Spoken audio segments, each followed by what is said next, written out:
नमस्कार। मैं Bhavesh Bhoyar the man who murdered morality का लेखक।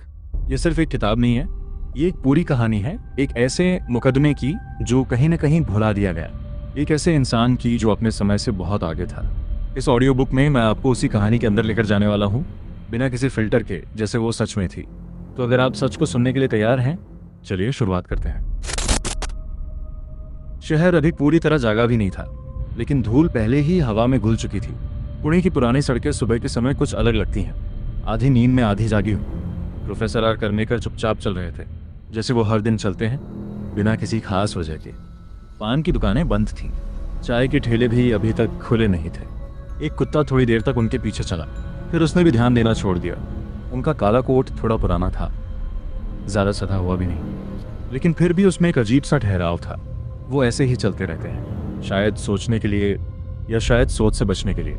मंदिर से घंटी बजी, सीधी साफ आवाज थोड़ी देर तक हवा में ठहरी रही, जैसे सामान्य से ज़्यादा देर तक। सीढ़ियों पर एक छोटी लड़की झाड़ू लगा रही थी, स्कूल की यूनिफॉर्म में ही उसके हाथ लाल हो चुके थे, लेकिन वो रुकी नहीं। करनेकर कुछ पल के लिए ठहर गए। छोटी थी, 12 या 13 साल की। वो कल के फूल हटा रही थी और बिना जाने अपना बचपन भी। वो कुछ बोले नहीं, बस आगे बढ़ गए। एक घर के अंदर से आवाज़ आ रही थी, 2 गुना 3 6, 2 गुना 4 8। पिता बाहर खड़ा था, बीड़ी पीते हुए, और अखबार देख रहा था।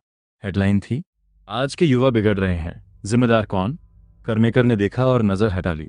उन्होंने ऐसे शीर्षक बहुत देखे थे, हर बार जवाब एक ही होता है, कोई और। कभी खामोशी नहीं, कभी अज्ञान नहीं। अब सड़क थोड़ी थोड़ी भरने लगी थी। दूध वाले, अखबार वाले, मंदिर जाने वाले लोग। किसी ने नमस्ते किया, उन्होंने बस सिर हिला दिया। यहाँ लोग उन्हें जानते थे, ज़्यादा नहीं लेकिन काफ़ी। वो प्रोफेसर जो अलग तरह की किताबें पढ़ता है, जो असहज बातों से घबराता नहीं, जो कम बोलता है लेकिन साफ बोलता है। वो एक छोटे से बगीचे तक पहुँचे, यहीं तक आते हैं रोज़। उन्होंने झुककर मिट्टी को छुआ, फिर रुमाल से हाथ साफ किया, जो पहले से स्याही से भरा था। अंदर कुछ जमा हो रहा था, पुराना रुका हुआ। उम्र नहीं, बातें। उन्होंने आंखें बंद की।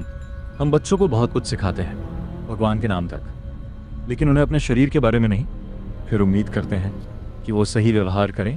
कैसे? तभी स्कूल की घंटी बजी। बच्चे सड़क पर फैल गए, हर कोई अपनी चाल में, कोई हंसते हुए, कोई बस चलते हुए। एक लड़की ने अपनी कॉपी के नीचे कुछ छुपाया हुआ था। उनकी नज़र उससे मिली, वो तुरंत नज़र हटा गई।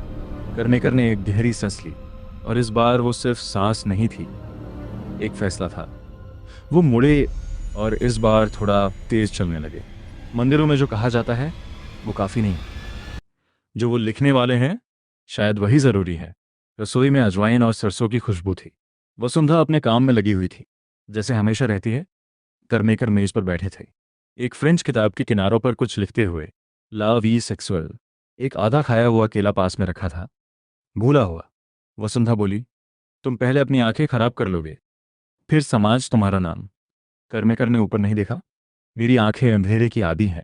आज का अखबार पढ़ा? बस वही हिस्सा जो सोचने का दिखा करता है। वसुंधरा ने एक कतरन आगे रखी। इस बार राजनीति नहीं है। शीर्षक था, स्कूल की लड़कियों में बढ़ती अश्लीलता। करनेकर ने उसे बिना कुछ कहे मोड़ दिया। मुझे पता है तुम क्या सोच रहे हो, वसुंधरा ने धीरे से कहा। करनेकर ने उसकी तरफ देखा। मैं इसलिए नहीं लिख रहा क्योंकि वो गलत है। थोड़ा रुक कर, मैं इसलिए लिख रहा हूँ क्योंकि कोई सही बोलता ही नहीं। लोग पढ़ेंगे, समझेंगे। समझना उनका काम है, अंधा नहीं बनना मेरा। कुछ देर दोनों चुप रहे। वसुंधरा ने एक पुरानी तस्वीर उठाई, साफ की। लिखो, रघुनाथ, लेकिन याद रखना स्याही जलती है, खासकर ऐसे शहरों में। करनेकर हल्का सा मुस्कुराए। तो जलने दो, लेकिन इस बार बिना समझे नहीं। वसुंधरा ने कहा, एक वादा करो, जब सब तुम दोष देंगे, याद रखना सबसे पहले मैंने तुम्हें सुना था। इस बार करनेकर ने किताब बंद कर दी और उसका हाथ पकड़ लिया। स्टडी में स्याही, चंदन और एक अजीब सी जिद की महक थी। हर जगह किताबें ही किताबें थीं, कुछ एक दूसरे पर टिकी हुई, जैसे थके हुए लोग सहारा लेकर खड़े हों। फ्रेंच, जर्मन, मराठी, संस्कृत, कोई क्रम नहीं, कोई नियम नहीं, बस जैसे दिमाग ने कहा वैसे रखी हुई। ऊपर पंखा घूम रहा था, धीरे और बीच बीच में अटकता हुआ। ये कमरा आराम के लिए नहीं बना था, ये टकराव के लिए बना था। प्रोफेसर आर करनेकर जमीन पर बैठे थे, पालथी मारकर, जैसे दुनिया से अलग हो चुके हों। उनके सामने 2 किताबें खुली थी, एक आयुर्वेद की पांडुलिपि जिसमें प्रजनन स्वास्थ्य की बातें थीं, दूसरी एक अंग्रेजी पर्चा जिसे बैन किया गया था। एक नर्स ने लिखा था महिलाओं की स्वच्छता पर, दोनों अलग और दोनों सच बोल रही थी और दोनों स्वीकार नहीं थी। करमेकर ने अपनी पुरानी डायरी उठाई, स्याही में कलम डुबोई और लिखना शुरू किया। विवाह पवित्र नहीं हो सकता अगर उसमें सच से ज्यादा खामोशी पूजा हो। उन्होंने रुक कर देखा। शब्द थोड़े भारी लग रहे थे, जैसे ज्यादा खुलकर सामने आ गए हों, पर उन्होंने काटा नहीं, सीधे नीचे एक लाइन खींच दी। तभी अचानक एक याद वापस आई। भीड़ भरा लेक्चर हॉल, एक युवा करमेकर ब्लैक बोर्ड के सामने खड़े थे, हाथ में चौक, दिल तेज धड़क रहा था। उन्होंने कहा था, मासिक धर्म अशुद्ध नहीं होता, ये एक जैविक प्रक्रिया है, बल्कि अपने आप में पवित्र है। पहले हल्की हंसी, फिर जोर की। एक प्रोफेसर घबरा गया। एक छात्र ने उल्टी करने का नाटक किया। किसी ने पीछे से चिल्लाया, सर ये पेरिस ने है। वो चुपचाप बाहर निकल गए थे, किताब सीने से लगाए हुए, जैसे उसके अंदर बने चित्र उन्हें बचा लेंगे। वो याद गई नहीं, वहीं रह गई। करमेकर ने सिर हल्का सा हिलाया, धीरे से खुद से बोले, अज्ञान सबसे ज्यादा हंसता है जब उसे अपना सिंहासन खतरे में लगता है। उन्होंने कोने में रखा एक लकड़ी का डिब्बा खोला। अंदर अखबार की कतरनें थीं, पश्चिमी प्रभाव के खिलाफ लेख, भारतीय संस्कृति बचाओ वाले संपादकीय। वो उन्हें पढ़ नहीं रहे थे, बस देख रहे थे, जैसे दुश्मन को पहचान रहे हों। उन्होंने एक नया कागज लिया, ऊपर लिखा, विवाह की शिक्षा, कोई उपशीर्षक नहीं, कोई सफाई नहीं। जो आगे लिखा जाएगा वो सीधा होगा और खतरनाक भी। वो उठे, खिड़की तक गए। बाहर सब सामान्य था। एक लड़का गेंद के पीछे भाग रहा था, एक औरत सिर पर मटका लिए जा रही थी, एक भिखारी लंगड़ाते हुए मंदिर की तरफ बढ़ रहा था। इनमें से कोई ये नहीं पढ़ेगा, लेकिन शायद इनके बच्चे पढ़ेंगे। उन्होंने खिड़की बंद की, किताबें बंद की और स्याही पर हल्की सी फूंक मारी। किताबों को जलने के लिए आग की जरूरत नहीं होती, कभी कभी पहले पन्ने पर लिखा सच ही काफी होता है। प्रिंटिंग प्रेस में तेल, कागज और गर्म मशीनों की गंध थी। जयंत काले ने माथे का पसीना पोंछा और हाथ की स्याही से वहां काला निशान बन गया। मशीनें लगातार चल रही थी। आवाज, कंपन और कागज पर उतरते शब्द जो बार बार छप रहे थे, विचार जो फैल रहे थे। और बीच में काले, आधा बागी आधा व्यापारी। दरवाजे की घंटी बजी। उन्होंने ऊपर नहीं देखा। देर से आए हो या जल्दी, ये इस पे निर्भर करता है। तुम घड़ी पर भरोसा करते हो या जमीर पर। करमेकर अंदर आए। हाथ में पांडुलिपि थी लिपटी हुई। मैं दोनों पर भरोसा नहीं करता, उन्होंने कहा। घड़ी सच नहीं बताती और जमीर किराया नहीं भरता। काले हल्का सा हंसे। लगता है तुम लिखते ज्यादा हो, सोते कम हो। उन्होंने आखिर ऊपर देखा और पास की कुर्सी की तरफ इशारा किया। करमेकर बैठ गए और पांडुलिपि उनके बीच रख दी, जैसे कोई शांत बम हो। ये अगला अंक है? काले ने पूछा। या कुछ खास? करमेकर ने तुरंत जवाब नहीं दिया।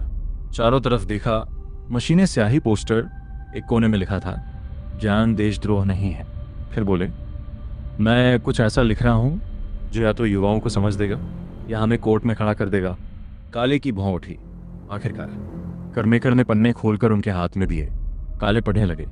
चेहरा धीरे धीरे बदलता गया, साधारण से गंभीर और फिर सख्त। फ्रांसपे की बुक स्टोर में एक मेज के बीचों बीच नए छपे हुए पर्चों का एक ढेर रखा था।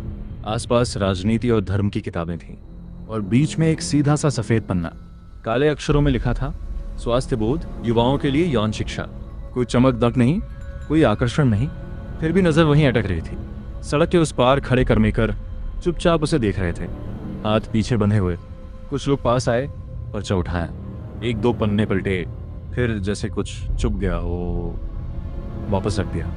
एक आदमी ने दूसरे से धीरे से कुछ कहा, सिर हिलाया और आगे बढ़ गया। एक महिला ने अपना शॉल कसकर पकड़ा और बिना कुछ बोले सड़क पार कर गई। अंदर परांच पे बेचैन हो रहा था। पर्चे बिक नहीं रहे थे, पर नजरअंदाज भी नहीं हो रहे थे। लोग उन्हें देख रहे थे और यही बात खतरनाक थी। दोपहर में करमेकर अंदर आए। परांच पे ने धीरे से कहा, यह आपकी बाकी चीजों ऐसा नहीं है। चारों तरफ नजर घुमाकर, लोग पूछ रहे हैं, इसे मंजूरी किसने दी? करमेकर ने सीधा जवाब दिया, मुझे नहीं पता था। सच बोलने के लिए इजाजत लेनी पड़ती है। परांच पे ने गहरी सांस ली। लोग गुस्से में नहीं हैं, डरे हुए हैं। उन्होंने कभी इतना सीधा सच देखा ही नहीं। करमेकर ने सिर हिलाया, इसीलिए अब देखना जरूरी है। वो बाहर निकल गए। उसी समय कुछ शिक्षक अंदर आए, धीरे धीरे उनका नाम लेते हुए। चेहरों पर चिंता थी, निराशा, डर और शायद थोड़ी ईर्ष्या भी। शाम होते होते शिक्षण विद्यापीठ के स्टाफ रूम में बैठक बुलाई गई। ये खुद मुसीबत बुला रहा है, एक प्रोफेसर ने पर्चा टेबल पर पटकते हुए कहा। यह शिक्षा नहीं है, उकसावा है। दूसरे ने जोड़ा, इसने संस्था की इज्जत खराब कर दी है। चित्र हैं, विवरण हैं और नीचे अपना पूरा नाम भी लिखा है। कुछ पल सन्नाटा रहा। प्रिंसिपल देशमुख ने हाथ बांध लिए। इरादे गलत नहीं है उसके, उन्होंने धीरे से कहा, लेकिन तरीका और समय ये हमें सीधे पुलिस तक ले जाएगा। एक युवा लेक्चरर बोला, सर लोग पहले से कह रहे हैं ये संस्था अश्लीलता सिखाती है। देशमुख ने सिर हिलाया। सच अगर समझदारी से ना कहा जाए तो निशाना बन जाता है। बाहर 2 पुलिस वाले आकर खड़े हो गए, किसी अपराध के लिए नहीं, बस असहजता के कारण। अगली सुबह और वसुंधरा घर के दरवाजे पर खड़ी थी। चेहरे पर शांति थी, लेकिन अंदर कुछ बहुत भारी था। उन्हें हमेशा पता था रघुनाथ के विचार तेज हैं, लेकिन इस बार सीधे चोट कर गए थे। उनका बेटा प्रकाश 12 साल का उस लिफाफे को देख रहा था जो डाकिया देकर गया था। सरकारी मोहर लगी हुई थी। वसुंधरा ने उसे खोला नहीं। जब कर्मेकर घर लौटे, कपड़ों पर मिट्टी थी, किसी छात्र प्रदर्शन से आए थे शायद। वसुंधरा ने चुपचाप लिफाफा उनके हाथ में दे दिया। उन्होंने तुरंत खोल दिया। अंदर शिकायत थी, कानूनी समन, औपनिवेशिक कानून के तहत आरोप, अश्लील और नैतिक रूप से भ्रष्ट करने वाली सामग्री प्रकाशित करा, शिक्षा के नाम पर। कर्मेकर हल्का सा हंसे, सूखी कड़वी लेकिन गर्व के साथ। तो शुरू हो गया, उन्होंने धीमे से कहा। वसुंधरा ने चाय का कप रखा। तुमने इसे स्याही से लिखा है, वो बोली, लेकिन दुनिया को इसमें सिर्फ आग दिख रही है। कर्मेकर ने उसकी तरफ देखा। तो जलने दो, थोड़ा रुक कर, लेकिन उससे पहले वो उसे पढ़ेंगे।